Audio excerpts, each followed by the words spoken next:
I think the most important thing to do is when you're out there in the environment in the now, get your mind off what you can't do. Get your mind off your limitations. Like in my case, I always tell you, I'm 5'2" and a half. I'm 80-year-old man. I have a big old moon face. I have no personality. I have no social skills. Not in there to be likable. I'm not in there to be loved. I'm not in there to win friends and influence people. That's the first point. I'm only there to represent myself.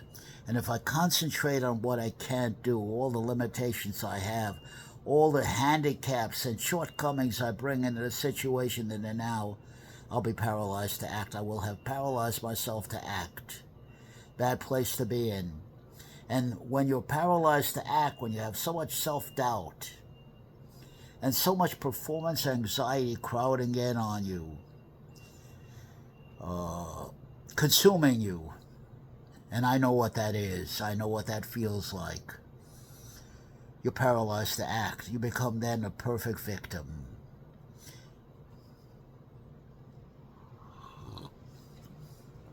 When I become a perfect victim, then I am whatever my opponent wants to make me be. And the only thing I can say is, please don't hurt me.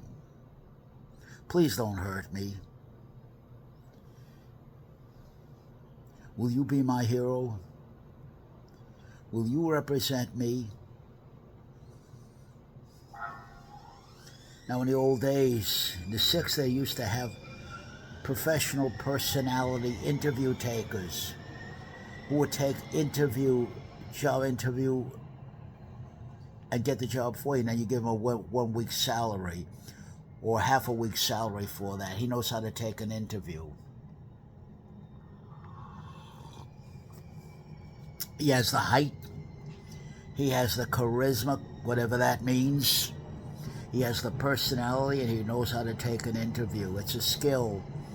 Taking an interview, I call it the interview of life, is a skill. You have to be very well practiced and disciplined into that art. It's the art of professional rhetorical skill. That's the art of persuasion, winning an argument. And you need that veneer, especially if you're someone like me. As soon as I go out there at 5'2" and a half, 5'3", on a lucky day, I'm going to be attacked for being a dwarf, a gnome, or a troll. Any of those things. They'll laugh at me behind my back. And there's no woman out there who will take a man like me seriously in any way. And that's fine. You have to learn to talk with minimum effort, maximum effectiveness. And you have to stay calm. That's the rub. That's where self-hypnosis comes in. You need that filter around yourself that keeps on repeating over and over again. Calm, relaxed, peaceful, minimum effort, no distractions, no noise. And from that point of view of complete and total relaxation and calm, you say what you have to say, you represent yourself. Not concerned about outcomes, not concerned about results. You're only concerned about representing yourself, saying what you have to say in the now in the way you need to say it. And saying it in such a way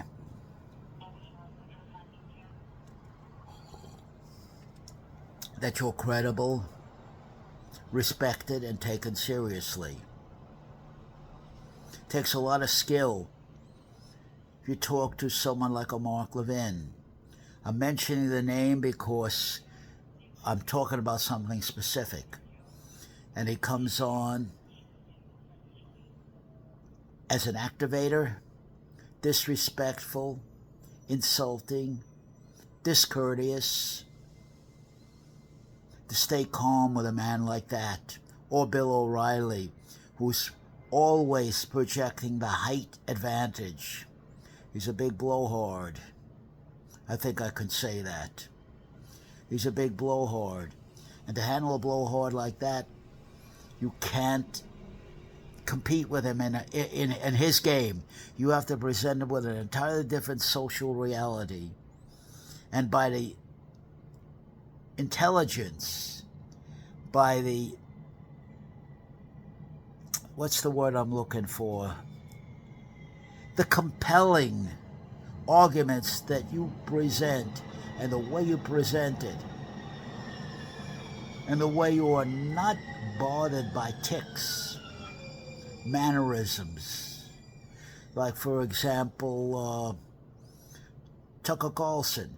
Now, Tucker Carlson would really irritate me. The giggling laughter, always giggling, the silly, would irritate me. Or a Ben Shapiro with his attitude. He's nothing but a little man. With a big man's attitude, he's following his God, his leader, Mark Levin. Or one of the worst of them is Con Hannity. Con Hannity deals in mockery, ridicule, but most egregious is, I could make anybody, you understand, look like the Mamaluke, the fool of the week, if I can take a video of him and then take captures, selective captures, when he looks doofus, and put them up there, and then argue and criticize that picture I just took. What's missing here? The man who you're accusing, he's not there. This is all happening behind my back. I'm trying to say this in as courteous way as possible. Now, this is not how I would wish to talk about it, but I recognize this is YouTube. I would wish to talk about it in a much more aggressive, adamant manner. But that's required on a campaign trail, because there you have to get your message across quickly. You have to energize and motivate and activate people. That's a whole different scenario. And you're under the spotlight.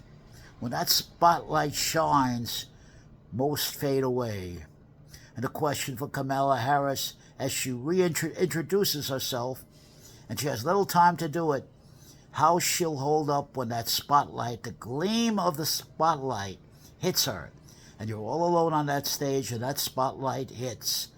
What do you do then? Oh my God, what have I got myself into? And, like Chris Cuomo says, if you don't strategize, have a plan, be my guest, you're going to lose. You're going to be destroyed. You're going to be embarrassed. So think about it this way, my friends. Nobody wants to be embarrassed. So, were I talking to a man out there that would treat me with the arrogance of a Mark Levin, and I say it advisedly, just listen to him. Just listen. Don't take my word for anything. I certainly wouldn't talk to him in the way I'm talking right now. I would be loud. I'd be very aggressive. I'd be in his face, and I'd do whatever it takes to let him know I'm no victim. And that's the bottom line. If you hear nothing else that I say, you and you alone, nobody can do it for you. Say along with me, I am no victim. I will not let anybody or any situation victimize me. I will have something to say. I will defend myself. I will assert myself. However I have to do it. And it's possible to talk to an opponent who gives you no respect at all and still talk right through that. And that's done via hypnosis, if you're a good subject. That's why I am very enthusiastic about self-hypnosis. Very enthusiastic about it. Because if you can get down to that level of complete calm and complete relaxation, you can be so much the more effective. And it's all about being effective, representing yourself. It's not about results. It's not about worrying what my opponent's going to do to me. It's focusing and concentrating on what I'm going to do to him, how I'm going to represent myself. And just take care of the now. Take care of the little details. The big things are none of my business. They'll resolve themselves, win or lose. And also, you know, when I get up on stage and I do stand-up comedy, I'm 80 years old now, or I sing, I give you 125% of the man you see right in front of you. That's who you get. I don't hang around waiting for accolades or applause. I get on the stage and I don't like any introduction.